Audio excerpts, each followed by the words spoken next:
విలాప వాక్యాలు 5వ అధ్యాయం 21వ వచనం. 21వ వచనం. అందరూ మీ బైబిల్ తెరిచి నాతో కలిసి మాట చెప్పండి. 21వ వచన చివరి భాగం. మా పూర్వస్థితి మరలా మాకు కలుగు చేయుము. ఈ అద్భుతమైన పుస్తకాన్ని ఇర్మియా ప్రవక్త రాశాడు. ఈ పుస్తకానికి పెట్టబడిన పేరు విలాప వాక్యాలు. ఏ వాక్యాలు?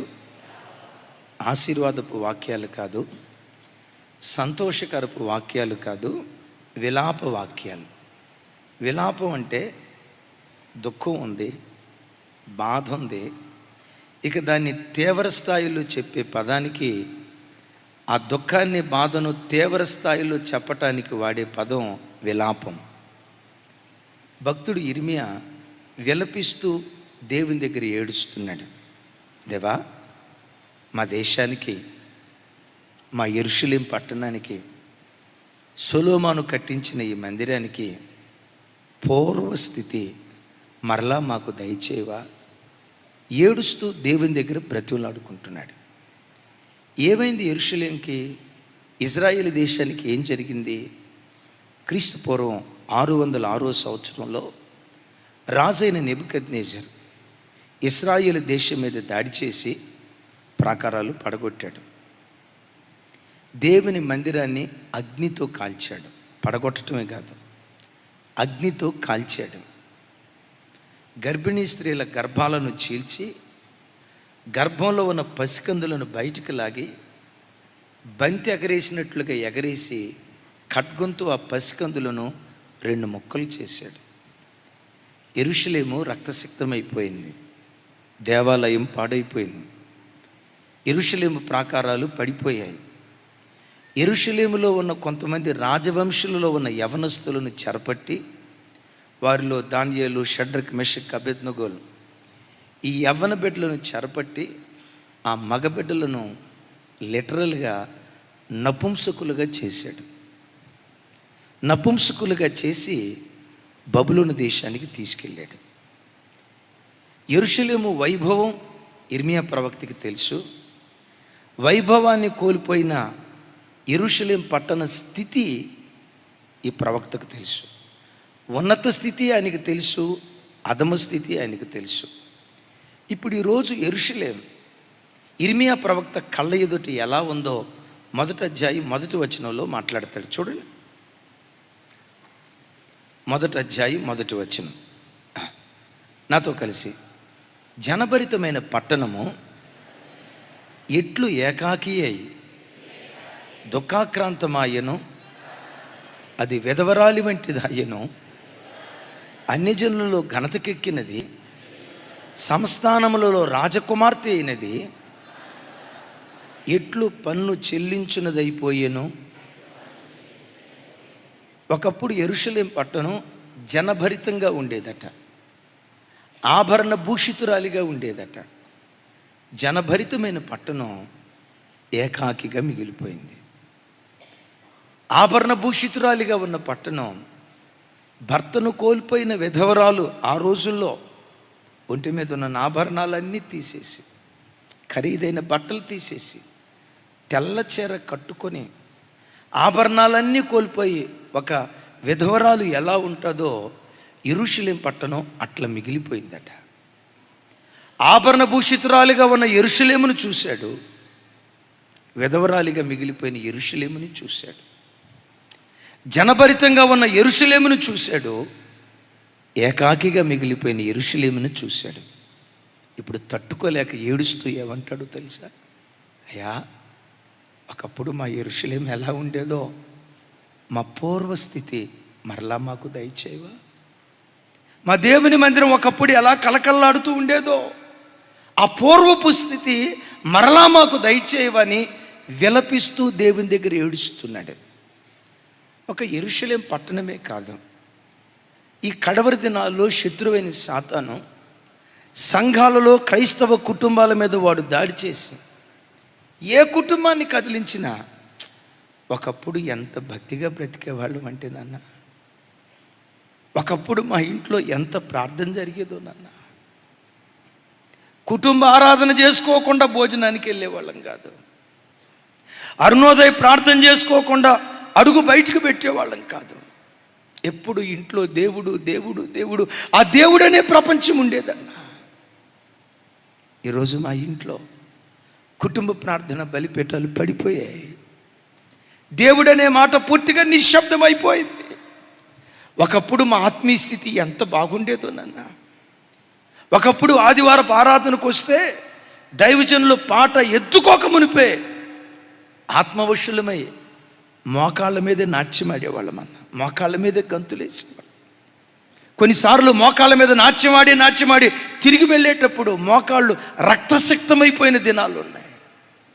ఒకప్పుడు రబ్బర్ బంతి ఎగిరినట్లుగా దేవుని సన్నిధిలో ఎగిరిన నేను ఇప్పుడు ముద్దపప్పులాగా, బండరాయిలాగా, ఉలుకు పలుకు లేని స్థితిలో నేను మారిపోయానన్నా. ఏ హృదయాన్ని కదిలించినా ఇదే మాట. ఒకప్పుడు మా స్థితి ఎంత బాగుండేదో, ఒకప్పుడు మా సంఘం అండి, ఒకప్పుడు మా పరిచర్య అండి, ఒకప్పుడు మా దైవ సేవకులండి, ఒకప్పుడు మా మందిరంలో వాతావరణం ఓ అద్భుతంగా ఉండేది. మరి ఇప్పుడు ఏమైందయ్యా? అప్పుడున్న మహిమ ఇప్పుడు లేదయ్యా. అప్పుడున్న దైవిక వాతావరణం ఇప్పుడు లేదయ్యా. అప్పుడున్న ఆత్మ తీవ్రత ఈరోజు లేదయ్యా. ఏమైపోయింది? ఒకప్పుడు 100 మంది వచ్చేవాళ్ళు మందిరానికి. ఈరోజు మందిరాన్ని చూస్తే ప్రజలను వేళ్ల మీద లెక్క జనభరితమైన సంఘం ఏకాకిగా మిగిలిపోయింది. మందిరాలు ఖాళీ అయిపోతున్నాయి అయ్యా. ఏ ప్రాంతంలో చూసినా ఇదే ఘోష, ఇదే ఘోష. ఈరోజు వాక్యం వింటున్న తండ్రి నా వైపు చూడు, ఈరోజు వాక్యం వింటున్న తల్లి నా వైపు చూడు. సూటిగా నేను ఒక మాట అడుగుతా. ఒకప్పుడు నీకున్న ఆత్మీయ స్థితి ఈరోజు నీకుందా? ఒకప్పుడున్న భక్తి జీవితం ఈరోజు నీకుందా? ఒకప్పుడు నీ గుండెల్లో ఉండే ఆత్మ తీవ్రత, దేవుని సన్నిధి పట్ల నీకున్న మమకారం, ఆ రోజుల్లో ఉన్న మక్కువ, మమకారం, ఆత్మ తీవ్రత ఈరోజు కలిగి నువ్వు బ్రతుకుతున్నావా? ఎక్కడో ఆ ఆసక్తి కోల్పోయినట్లుగా ఉంది కదూ. ఎక్కడో ఆ ఆత్మ తీవ్రత తగ్గిపోయినట్లుగా ఉంది కదూ. ఆత్మ తీవ్రత తగ్గిపోయిన స్థితిలో దేవుని మందిరానికి వచ్చిన నీ బ్రతుకులో కూడా ఈరోజు నీవు చేయాల్సిన ప్రార్థన ఇదే. ఏమని ప్రార్థన చేయాలి? దేవా, మా పూర్వస్థితి మరలా మాకు దయచేయి నాయన. గతంలో మేము ఎలా బ్రతికేవాళ్ళము, మా ఇంట్లో ఎలాంటి దైవికమైన వాతావరణం ఉండేదో, కూర్చున్నా లేచినా యేసు యేసు యేసు అంటూ నీ నామస్మరణ చేస్తూ ఒకప్పుడు నేను ఎలా బ్రతికేవాడినో, ఎలా బ్రతికేదాన్నో, ఆ పూర్వపు వైభవం, ఆ పూర్వపు ఆత్మీయ స్థితి మరలా నాకు దయచేయవని ఇర్మియా ప్రవక్త విలపించినట్లుగా ఈరోజు నువ్వు విలపించగలిగితే నువ్వు కోల్పోయిన ప్రతిదీ నీ దేవుడు నీకు తిరిగి అనుగ్రహించును గాక. దేవుడు నీకు తిరిగి అనుగ్రహించున్నట్లుగా పొడి పొడి పెదవులతో కాదు నువ్వు ప్రార్థన చేయాల్సింది, పొడి పొడి మాటలతో కాదు నువ్వు ప్రార్థన చేయాల్సింది. ఇర్మియా విలపించాడు. ఏమని? మా పూర్వస్థితి. సరే, ఒక మాట. జనభరితమైన పట్టణం ఎందుకు ఏకాకయింది? ఆభరణభూషితురాలిగా ఉన్న పట్టణం ఎందుకు విధవరాలిగా మిగిలిపోయింది? మొట్టమొదటి కారణం ఏంటో తెలుసా? ఇశ్రాయేలు ప్రజలు మందిరాన్ని కట్టుకున్నారు, మంచిది. సువర్ణ దేవాలయం అని పిలువబడింది, మంచిది. కొన్ని కోట్ల రూపాయల ఖరీదుతో ప్రపంచంలో ఎక్కడ లేని ఒక అద్భుతమైన మందిరం కట్టారు, మంచిది. మందిరం కట్టిన తర్వాత యాజకులు మందిరంలో కొన్ని నియామకపు కోటాలు ఏర్పాటు చేశారు. ప్రారంభంలో బాగానే వచ్చారు. శనివారం ఉపవాస ప్రార్థన పరిగెత్తుకుంటూ వచ్చారు. బుధవారం బైబిల్ స్టడీయా పరిగెత్తుకుంటూ వచ్చారు. మాసాంతర కూటమా పరిగెత్తుకుంటూ వచ్చారు. ఇక ఆదివారపు ఆరాధనలు అయితే కిక్కిరిసిపోయాయి. ఆ రోజులో శనివారం ఆరాధించేవాళ్ళు కిక్కిరిసిపోయారు. ప్రారంభంలో మందిరానికి జనాలు గుంపులుగా వచ్చేవారు. కొంతకాలం తర్వాత నియామకపు కోటాలకు జనాలు రావటం మానేశారట. దేవుని మందిరానికి ప్రజలు నా వైపు చూడాలి, పెడముఖం పెట్టుకున్నారట. అనండి, ఎడముఖం పెడముఖం పెట్టుకొని ఉన్నారట. మందిరానికి ఎడముఖం పెడముఖం పెట్టుకొని దేవుని మందిరములో దీప నైవేద్యాలు ఎప్పుడైతే ఆగిపోయాయో శత్రువు తన కార్యాలు అప్పుడు ప్రారంభించాడు. ఇర్మియా ప్రవక్త జనభరితమైన పట్టణం ఎందుకు ఏకాకైపోయిందో చూడండి. మొదటి అధ్యాయం 4వ వచనం. మొదటి అధ్యాయం తమ్ముడ 3వ వచనం చివరి భాగం చూడు. 3వ వచనం నాతో కలిసి చెప్పండి. చివరి మాట అందరూ పెద్దగా చెప్పండి. నియామక కూటములకు ఎవ్వరునూ రారు గనుక సియోను మార్గములు ప్రలాపించుచున్నవి, పట్టణపు గుమ్మములన్నీ పాడైపోయాను. యాజకులు నిట్టూర్పు విడుచుచున్నారు, దాని కన్యకలు దుఃఖాక్రాంతులైరి, అదియు వ్యాకుల భరితములాయను. నా వైపు చూడండి, వినారు ఈ మాట. సియోను మార్గాలు ప్రలాపిస్తూ ఉన్నాయి, గుమ్మాలన్నీ పాడైపోయాయి, ఎక్కడ చూసినా దుఃఖం, ఏడ్పు, ఈ బాధ వినబడుతుంది. ఎందుకయ్యా ఇలాంటి పరిస్థితి జరిగింది? ఏమంటాడు తెలుసా? నియామకపు కోటాలకు ఎవ్వరు, కొంచెం పెద్దగా, నియామకపు కోటాలకు ఎవ్వరు అంటే వీళ్ళు వచ్చేది ఎప్పుడు? ఒక్క ఆదివారం వస్తారు. ఒక్క ఆదివారం 2 గంటల దేవుని మందిరంలో కూర్చోవటం కూడా ముళ్ళ మీద కూర్చున్నట్టు ఉంటుంది వీళ్ళకి. 8:30కి ఆరాధన అయితే 9ంటికి వచ్చే ప్రజలు, 8:30కి ఆరాధన అయితే 9:30కి వచ్చే ప్రజలు 1 గంట సేపు కూర్చున్నారా? ఆమెనన్నారా? పాస్టర్ గారు ఆశీర్వాదం ఇస్తారా? ఆమెనన్నారా? కళ్ళు తెరిసే లోపు 30 సెట్టి ఖాళీ అయిపోద్ది. మరలా దేవుని సన్నిధికి వచ్చేది ఎప్పుడయ్యంటే ఆ తర్వాత ఆదివారం. దైవజనుడేమో మాసాంతర కూటం ఏర్పాటు చేసావమ్మా, రండి, సంఘంగా కూడి ప్రార్థన చేద్దాం రండి, నశించిపోతున్న ప్రజల కొరకు ప్రార్థన చేద్దాం రండి. ఒకప్పుడు సస్యశ్యామలంగా ఉన్న ఆంధ్ర ప్రాంతంలో మత కల్లోలు లేకుండా సమాధానంగా ఉన్న ఆంధ్ర ప్రాంతం ఈరోజు భయంకరంగా మారిపోయింది. రండి ప్రార్థన చేద్దాం, రండి ఉపవాసం ఉంచుదాం, రండి కన్నీరు విడుద్దాం అని దైవజనుడు చెప్తే, వేదంతో చెప్తే, అమ్మయ్యా ఈరోజు చెప్పాం కదా వచ్చే మాసాంతర కూటానికి జనాలు అంతా వస్తారు అని దైవ సేవకుడు మాసాంతర కూటానికి వస్తే, మాసాంతర కూటానికి మందిరానికి వస్తే 30% మందిరం ఖాళీ. యాజకుడు ఏడుస్తూ ఈ ప్రజలకి ఏం చెప్తే మందిరానికి వస్తారు, ఈ ప్రజలకి ఎలా చెప్తే దేవుని సన్నిధికి వస్తారు, ఏ విధంగా చెప్తే దేవుని సన్నిధిని ప్రేమించి దేవుని మందిరానికి రాగలుగుతారని యాజకులు నిట్టూర్పు విడుస్తున్నారు. ఈరోజు వాక్యం వింటున్న అయ్యలారా, నీ పూర్వస్థితి నువ్వు కోల్పోవటానికి, నీ భక్తి సంబంధమైన మనస్సును కోల్పోవటానికి, ఒకప్పుడు ఆభరణ భూషితురాలివి, పరిశుద్ధత అనే అలంకారం నీకుండేది, సాత్వికం, దీన మనస్సు, దేవుడంటే పిచ్చి ప్రేమ కలిగిన ఆభరణాలు నీ మీద ఉండేవి, పరిశుద్ధాత్మ ఆభరణం నీ మీద ఉండేది. ఈరోజు ఆ ఆభరణాలు ఎందుకు దొంగిలించబడ్డాయో తెలుసా? నియామకపు కోటాలకు వచ్చే దైవికమైన మనస్సు నువ్వు కోల్పోయావు. ఆదివారం మందిరానికి వచ్చిన గంట మొక్కుబడేగా, ఆ గంటన్నర మొక్కుబడేగా. చూసావా ఎందుకు మనం దేవుని సన్నిధికి రావాలి? ఎవరెవరు దేవుని సన్నిధికి రావాలి? మరలా చెప్తున్నా, ఎందుకు మనం దేవుని మందిరానికి రావాలో తెలుసా? అపోస్తుడైన పౌలు గారు అంటాడు, సమాజముగా కూడుట, కొంచెం పెద్దగా, సమాజముగా కూడుట మానక, ఆ పూట భోజనం మానే పర్వాలా, ఆ ఉదయం టిఫిన్ మానే పర్వాలా, మధ్యాహ్నం లంచ్ మానే పర్వాలా, సాయంత్రం డిన్నర్ మానే పర్వాలా, ఆ రాత్రి నిద్రపోవటం మానే పర్వాలా, ఏది మానినా సమాజముగా కూడట మానకు అంటాడు. ఎందుకు సమాజంగా కూడటం మనం మానకూడదు? మనకు సంఘం ఉంది అని చెప్పుకోవటానికా? మాకు ఈ స్థలంలో 4 ఆరాధనలు జరుగుతాయి అని చెప్పుకోవటానికా? మా మందిరం సరిపోదండి, 2వ ఆరాధన 3వ ఆరాధన మందిరం సరిపోదండి, కిక్కిరిసిపోద్ది అని మన జనబలాన్ని ప్రదర్శించడానికా? నో, ఎందుకు సమాజంగా కూడుకోవాలో తెలుసా? విశ్వాసి లోకంలో ఏ స్థలానికి వెళ్ళినా ఈ భూమి మీద ఉన్న ప్రతి స్థలం నీకు పాపాన్ని పంచే స్థలం.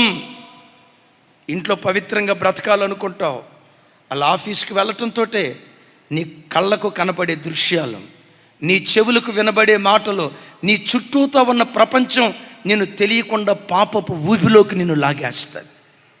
అది కాలేజీయా? పాపాన్ని రేకెత్తించే స్థలం. బస్ స్టాండా? పాపాన్ని రేకెత్తించే స్థలం. రైల్వే స్టేషనా? పాపాన్ని రేకెత్తించే స్థలం. కార్పొరేట్ రంగమా? పాపాన్ని రేకెత్తించే స్థలం. ఈ భూమి మీద ప్రతి స్థలం పాపాన్ని రేకెత్తించేదే. పాపాన్ని రేకెత్తించే ఇలాంటి ఈ పవిత్రమైన నేల మీద, ఈ పవిత్రమైన లోకంలో, పాపాన్ని పుట్టించే ఈ అపవిత్రమైన లోకంలో నీ గుండెల్లో పవిత్రతను పుట్టించగలిగే ఏకైక స్థలం జీవం కలిగిన దేవుని మందిరం. దేవుని కొరకు బ్రతకాలనే ఆశ ఏముందిరా ఈ లోకంలో? ఎప్పుడు చచ్చిపోతామో, ఏ రోజు మన యాత్ర ముగించబడుతుందో, మన సొంత పరలోక రాజ్యమని ఆ పరలోక నిరీక్షణ నీ గుండెల్లో కలుగు చేసేది. దేవుని కొరకు బ్రతకాలి అనే ఆరాటం పుట్టించే ఒకే ఒక్క స్థలం జీవం కలిగిన దేవుని మందిరం. సైతాను గడి తిరిగి డ్యూటీకి బానిస్తాడు, ఆఫీస్కి బానిస్తాడు, వ్యాపారాలకు బానిస్తాడు, అన్నిటికీ బానిస్తాడు. కానీ దేవుని దగ్గరికి వచ్చేసరికి ఆదివారం లిమిటెడ్ టైం అలా రావటం వెళ్ళటం. అయ్యా శనివారం ఉపవాస ప్రార్థన రండి, మాకు కుదరదు. మాసాంతర కూటం ఉంది రండి, మాకు కుదరదు. నియామకపు కోటాలకు జనాలు రాకపోవటాన్ని బట్టి ఆభరణ భూషితురాలిగా ఉన్న పట్టణం విధవరాలిగా మారిపోయిందట. జనభరితమైన పట్టణం ఏకాకిగా మిగిలిపోయిందట.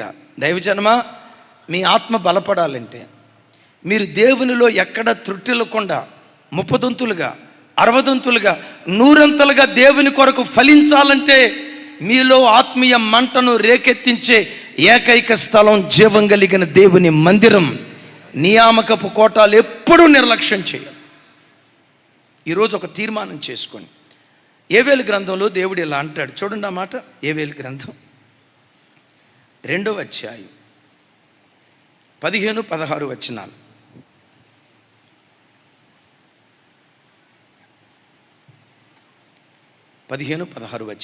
నాతో కలిసి చెప్పండి. సియోనులో బాకా ఊదుడి, ఉపవాస దినము ప్రతిష్ఠించుడి, వ్రత దినము నియమించి ప్రకటన చేయుడి, జనులను సమకూర్చుడి, సమాజ కూటములను ప్రతిష్ఠించుడి, పెద్దలను పిలవనంపుడి, చిన్నవారిని స్తన్యపానములు చేయు బిడ్డలను తోడుకొని రండి. పెండ్లి కుమారుడు అంతఃపురములో నుండి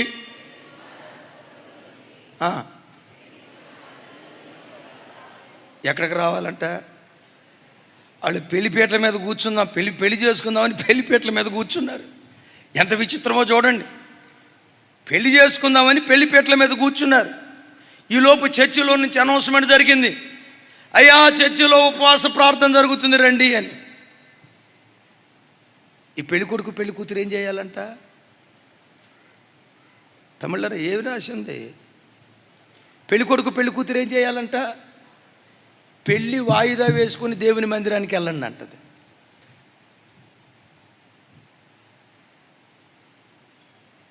వింటున్నారు ఈ మాటలు? అంటే ఆ రోజుల్లో ప్రజలు దేవుని సన్నిధికి ఎలాంటి ప్రాధాన్యత ఇచ్చారో ఒకసారి ఆలోచించండి. 15వ వచనంలో పిలుస్తూ అంటాడు, సియోనులో బాకా ఊదుడి. ఎక్కడ? సియోన్ అనే చోట మన చర్చి పేరు పెట్టండి. ఇమానియేల్ చర్చిలో బాకా ఊదుడి. శనివారం ఉపవాస ప్రార్థన బాకా ఊదుడి. ప్రతి నెల చివరి రోజు మాసాంతర కూటం బాకా ఊదుడి. ప్రతి పగలు గొలుసు ప్రార్థన జరుగుతుంది బాకా ఊదుడి. ప్రతి రాత్రి గొలుసు ప్రార్థన జరుగుతుంది బాకా ఊదుడి. మీకు అవకాశం దొరికినప్పుడు నెలలో ఒకసారి గొలుసు ప్రార్థనలో పాలిభాగస్తులు కండి బాకా ఊదుడి. బల్లారాధనకు ముందు శుక్రవారం రాత్రి, శనివారం పగలు రాత్రి మందిరంలో శుద్ధీకరణ కూటాలు జరుగుతాయి బాకా ఊదుడి. ఉపవాస దినాలు ప్రతిష్ఠించండి, వ్రత దినాలు నియమించి ప్రకటన చేయండి. అయ్యా, ఈ ఉపవాస ప్రార్థనకి ఎవరు రావాలి, ఈ వ్రత దినాలకి ఎవరు రావాలి? 16వ వచనంలో అంటాడు, జనులను సమకూర్చుడి, సమాజ కూటము ప్రతిష్ఠించుడి. ఇప్పుడు చెప్పండి, పెద్దలను పిలవనంపుడి. పెద్దలంటే ఎవరు? అది కుర్చీ మీద కూర్చున్నారు కదా. అన్న పెద్దలు వందనాలన్నా, అన్న వందనాలన్నా, నా వైపు చూడండి, అన్న వందనాలన్నా, అక్కలు వందనాలు. మీరు వస్తారా తల్లి, మీతో ఇబ్బంది లేదు.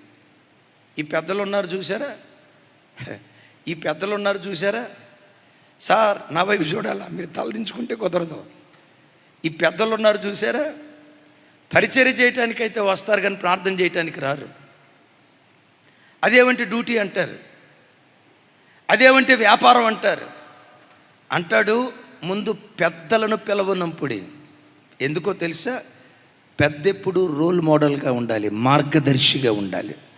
ఒక సంఘ పెద్ద మోకరించి ప్రార్థన చేయటం విశ్వాసులు చూస్తే తతిమ విశ్వాసులు ఆటోమేటిక్గా మోకరించి ప్రార్థన చేయటం ప్రారంభిస్తారు.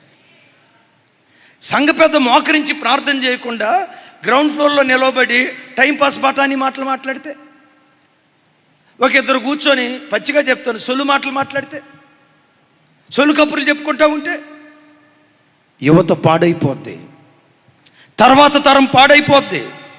మిమ్మల్ని చూసి తర్వాత తరం పాడైపోయే ప్రమాదం ఉంది. అమ్మా, చర్చికి వచ్చే పెద్దవాళ్ళలారా, పాత విశ్వాసులారా, ఈ తరంలో ఉన్న విశ్వాసులారా, రాబోయే తరాలకు మీరు మాదిరిగా ఉండాలి.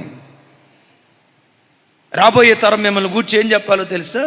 ఆ ప్రసాదం చూసి నేను భక్తి నేర్చుకున్నానయ్యా, చర్చిలో ఎలా ఉండాలో ఆ విలియం చూసి నేను నేర్చుకున్నానయ్యా, దేవుని మందిరంలో ఎలా కట్టబడాలో అదిగో ఆ అక్కను చూసి ఆ అన్నను చూసి నేను నేర్చుకున్నానయ్యా. రాబో తరాలకి నువ్వు ఒక మాస్టర్ పీస్గా ఉందువుగాక. చప్పట్లు కొడుతూ స్తోత్రాలు చెప్దాం.